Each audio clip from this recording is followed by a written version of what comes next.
finally preparing to take my entitled mother-in-law to court. My partner, who is a 30-year-old man, and I, a 25-year-old woman, started our relationship 5 years ago. When we met, I found out he shared a mortgage with his mum, because when her ex left, she couldn't hold the mortgage. My boyfriend had a good job and decided to step up. We hadn't met yet, and he was single and living there, so he didn't think much of it. And that was his mum, and he's a wonderful son and person. I moved in with him after 7 months. I know that's pretty soon, but there were some unforeseen events that led me to just stay. And that's when I started to realize there was something really off about my mother-in-law. To give a visual of the house, it's a 2-story house with 3 bedrooms, 2 bathrooms upstairs, and 1 bedroom and 1 bathroom downstairs. When I moved in, we lived in his bedroom upstairs. All of the downstairs was absolutely filled to the ceiling with junk and boxes, almost like an episode of Hoarders. Completely unlivable. There's also a laundry room down there, and that's where we all did our laundry. We were able to finally convince my mother-in-law to get her trash out of the way so we could move downstairs and have a bit more privacy. There's a door leading into the living room of the downstairs, and she would use that to get to the laundry. We spent most of our time in our living area and got tired of her constantly coming through it, so I tried to talk and make a compromise. There were 2 other ways to get to the laundry room.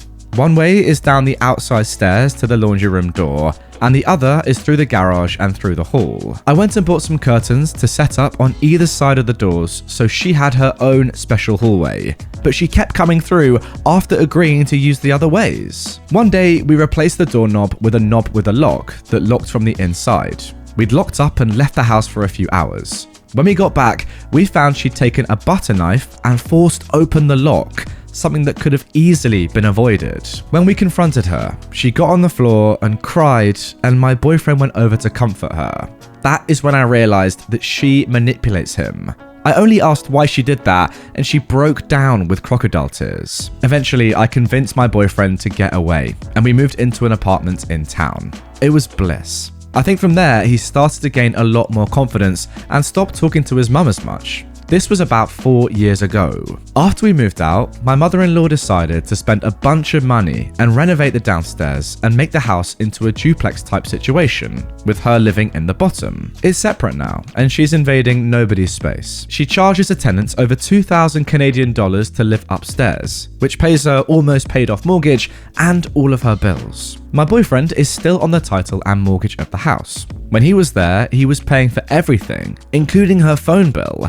Another thing to add, my mother-in-law does not work. So, fast forward to now. I am 2 months pregnant with my boyfriend's baby, we're starting a family, and my boyfriend has asked to move into the upstairs so that we can have a bigger home to raise our baby in. My mother-in-law said no. We asked her to take his name off. Nope. She refuses to let him live in his house. She won't buy him out, she won't take his name off because that would mean she can't keep the house. She cannot keep the house without my boyfriend. Her reasoning is that she wants to save for her retirement, and she needs the $4,000 a month she makes from the tenants, alimony, she wasn't even married to the guy, disability from the government, and other under-the-table work, while we're currently grasping at straws. My boyfriend has finally realized that his mother doesn't give a dang about him or his child, and now we're going to take her to court. The house is worth almost $700,000. We're going to force a sale for half. Basically, she's proved time and time again that she's a selfish, greedy woman who takes advantage of her son. Her other son doesn't talk to her or see her, even on holidays. We understand why now. I'm honestly just still in shock at the fact that after everything he's done for her, she won't do the same. Also, she has a lot of money. Okay, wow, how ungrateful can you be? First of all, what are you doing? You're not giving your child and their partner any privacy at all in their own home. That is bad enough. Add on the fact that you're getting all the money from the house, which you co-own with your son, who has done so much to help you in his life, and you're just saying, you know what, I'm not even going to replicate any of that for you. Nah, you're done, I'm keeping everything. Wow. This is a definition of an entitled mum. Entitled mum demands her 11-year-old daughter to get a pregnancy and drug test. Forewarning, this may be a little NSFW or graphic for some. Please don't bite my head off, as I'm also being vague due to health insurance rules. I am a practicing nurse in both an active clinic as well as ER nurse overnights. My life is hard enough. On with the show. Alright, it's a regular Thursday night at the ER. After my first job and the issues I had at the clinic, I'm already done with BS. And I do like to look at myself as a good southern woman, accents and all. So I'm plugging myself in for another 10-hour show. We have the usual revolving door of patients coming in for a busted eardrum, medication referral, and a few ambulances coming in with patients from a nearby old folks home. Most nights it's for a UTI. Fun fact, most elderly will get aggressive or become disoriented when they have one. Typically, we keep them overnight for observation or let them hang out in the ER for a 3-hour nap. They're just so cute. Most of the time, we can have you in and out within an hour and a half on a good night. I don't know what was in the air on this particular night, but things were smooth. We all know that us ER staff are always superstitious, just waiting for that one crackhead to roll on up for the good feeling drugs. It was just after midnight when a mother and her young daughter walk on up to the register area. There are like 20 cameras at the nurse's station, so we can see everything, maybe a little too much at times. This mama comes in and wants us to take a look at her daughter. The registrar, who is just barely out of high school, inputs her into our medical system and has the patient fill out the basic demographic info needed for a patient to be seen. We see our lovely registrar on the monitor, get up and come to the back to ask a question. The registrar, named Nicole, says, "Hey, do we have a victim's advocate on staff tonight?" I reply, "No." "Why?" "Well, this mum out here is claiming her daughter has been SA and would like to be evaluated." "Well, we can do the evaluation, but there is no advocate unless I call the authorities." Nicole says a quick thanks and returns to the front. She registers the little girl, who's approximately 11 years old, into the system to be seen. My MA goes to the triage room, calls them in, and starts to do the preliminary evaluation, then gets them settled in bed 4. A quick note here, our ER is set up like a staple like this. Okay, for those of you listening, it's pretty much OP says they can see the patients at any time and can get to them in seconds if they need help. Once settled in, my MA comes up to me and gives me that one look. You know the look.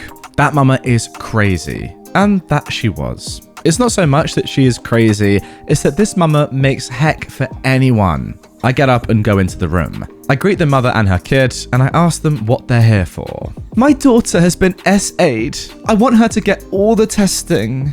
At this point, the young girl speaks up. "Mum," the girl pleads, "we weren't doing anything. Can we just go home?" "Hush up," she hisses at her daughter. "Will this take very long? I need to get some rest before work tomorrow." "Well, Mom, I can do any testing or treatment needed. The testing times may vary. However, I will have to speak privately to your daughter and obtain her permission to run some of those tests, as they are very invasive." "What?" She looked offended. "What do you mean? I'm her mother. She will give you permission. She'll get the testing done." I look at the young girl and begin the basic treatment explanation. So, for potential SA, we'd need to run a pregnancy test, a urinalysis, a drug test, a swab of her private areas to rule out any STDs or swimmers. Then we'd give a drug to ward off pregnancy and STD transmission. After all is said and done, if requested for, we would then contact the police and have them come in and assist in filing a report. I look at the mum, who is now absorbed in her cell phone. "Would you want to or be able to pee for me?" I ask the kid, as I reach for one of our urine collection cups and attempt to hand it to her. The girl's embarrassed and probably wanting to hide under a rock. "Why? Let's just get it over with." "Sweetie, is this not something you want to do? Would you like to talk about it?" "Yes, she will do it. Now get on with it." The mum spits out at me and her daughter. "Alright, hang on. Why don't you tell me what happened?" I asked the daughter. "I caught my daughter at her friend's party," the mum says. She waves her pointer finger at me. "There were boys. There were drinks and drugs. You're turning into a really little hussy. Well, I won't have that boy touch my daughter and get away with it." "What? Tyler did no such thing," said the girl. "And it was coke, not alcohol. Mum, can we please just go home?" The girl is pleading and near tears at this point. "You will get the dang test done." This mama is yelling at her baby. Then they just keep on talking over one another. "Mum, can we please just go home? You can't get pregnant or drugs from just talking. Please," the girl pleads. I'm just standing there. My MA next to me, by the closed curtain, is stunned into a frozen state. "You will get that goddamn test done now," she yells. Thank goodness we don't have any other patients nearby. "We didn't do anything. Why do I have to get the test?" The girl's pleading and at this point does begin to cry. "You will get the dang test done, even if it means I hold you down while they do it," she yells. and the girl is crying. Now, Mom, I interject, I cannot and will not force your daughter to do anything against her will. What are you saying? You won't have to. I will make her. What? Are you not going to treat my daughter? That is not what I said, Mom. I said your daughter has a right to choose whether she wants to participate in treatment or not. I will not force this child, no matter how old she is, to do any test that she doesn't want to. I understand this may be upsetting for you. We all were young and stupid once, but she cuts me off. I said, test my daughter now. No lie, this mama begins to turn beet red in the face, huffing and puffing. I'm sorry, Mom, but at this point, I'm going to have to ask you to leave or call security and have you removed. I will not be able to assist or help you this evening. With that in turn, I walk out, close the curtain behind, and walk back to the nurse's station. I place a quick call to our security team. The mum comes out from around the curtain, standing in the hallway, screaming at some poor soul on her phone, blabbing about how she's going to sue the whole hospital and that we are refusing to care for her poor baby that was just SA'd by some hoodlum. The security guard comes into the station. I point in the direction, they head over and escort her out. I haven't seen or heard from them since. As a precaution, I did call CPS and have a welfare check done on the young girl. I hope that girl is okay. Alright, as long as that girl gets some sort of help or gets seen to by the CPS, I'm happy. It's clear that she's pretty adamant that nothing happened. Definitely no SA. That's crazy to even suggest that. But this mum is just so over the top and controlling. Yeah, I think this girl needs help. What? Like, I don't know exactly what the girl went to, but it sounds as if it was just a normal party. I don't really know how the mum could have even known what had gone on. There's no way that what the mum is saying to UOP is what the girl had said to the mum, because she doesn't even want to be there in the first place. She's saying this is ridiculous. So maybe the mum's just made all this up and is going to the ER for clearly no reason. I don't know. It's very weird. This woman is clearly mental and the kid's gonna grow up probably hating her. Entitled parent and her kids get what they deserved at the public pool. I worked as a lifeguard for many years back in high school and in my first summer after college. Usually I loved it, but we'd get the occasional entitled parents with their bratty kids at our pool. My favourite story happened this past summer. That day was supposed to be a great day. It was stormy out. I was working a double with my favourite manager and other co-worker. Our supervisor brought us Sonic during one of the thunder breaks. Not just drinks. I'm talking cheese fries, tots, burgers, the whole shebang, and it was overall a great day at work. Until during one of the thunder breaks, we were all sitting in the guard office finishing up our food. A little kid, probably about 4 or 5, came up to us and demanded that we share some of our tater tots with him. It's a rule that lifeguards can't give patrons any of our personal food for safety reasons, allergies, etc., so we offered him some snacks from our snack bin that we use when a kid gets tired or dehydrated. But he threw a fit because apparently goldfish were beneath him, and he screamed about how unfair it was. We told him to leave the guard area and said the snack offer was still on the table if he wanted it. The kid immediately ran out of our office to his mum. He's crying, snot bubbling, and screaming about how we get snacks and he doesn't. Cue the entitled mum storming up to our office and threatening to report us to our supervisor for eating on the job, what? And for rubbing it in the patrons' faces that we have food and they don't. She then started berating us about how we weren't allowing anybody in the pool due to it being stormy. She claimed we were lying about there being thunder, etc. At this point, we were all annoyed. We explained that we can't give personal food to pool patrons as it's against the rules, and that everyone is out of the water due to it being unsafe. We even pulled up a radar showing her that there were lightning strikes within 5 miles of the pool. Of course, she wasn't having it and just stormed off. Wow, what a pun. At this point, most of the pool patrons were leaving because the storm was only getting worse. So we figured she'd give us a dirty look and then leave. Oh boy, I was wrong! Instead of being a reasonable and rational person, she proceeds to tell her kid to go swim, and that if any of us try to get him out, that he should start screaming as loud as he can. Of course, we couldn't let the kid swim, so we had my manager call the supervisor, and the other co-worker and I went to go convince the kid to get out of the pool. It was raining, there was thunder, but this kid was just splashing away. We told him he needed to get out because it wasn't safe, but the second I stepped into the water, the kid let out the most ear-piercing scream that I'd ever heard. Then the entitled mum ran over and started screaming, "She's hitting my son! Someone help!"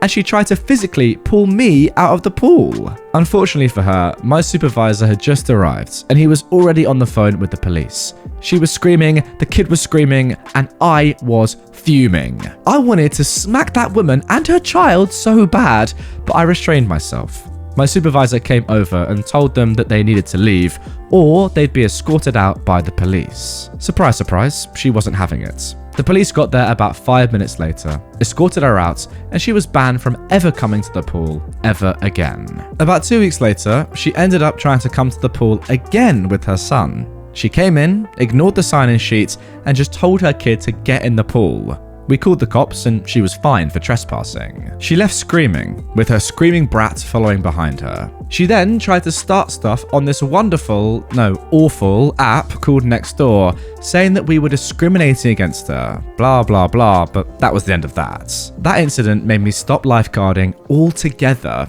$8.25 an hour is not enough to be dealing with people like that. Yeah, the fact that this entitled mum was willing to put her child in danger pretty much just sums up everything she's about. Honestly, making your child go and swim in a pool when there's thunder and lightning. Like, are you brain dead? Well, clearly she is. I don't even know why I'm asking that question. And you know who else is brain dead? You. If you don't click on this playlist of all my Entitled Parents videos and episodes, link is also down in the description and the pinned comment. It's unbelievable. And if you don't click on it and watch it all immediately in the background whilst you're chilling, relaxing, whatever, doing anything, doing homework, cleaning, I don't know, sleeping, then I'll hate you.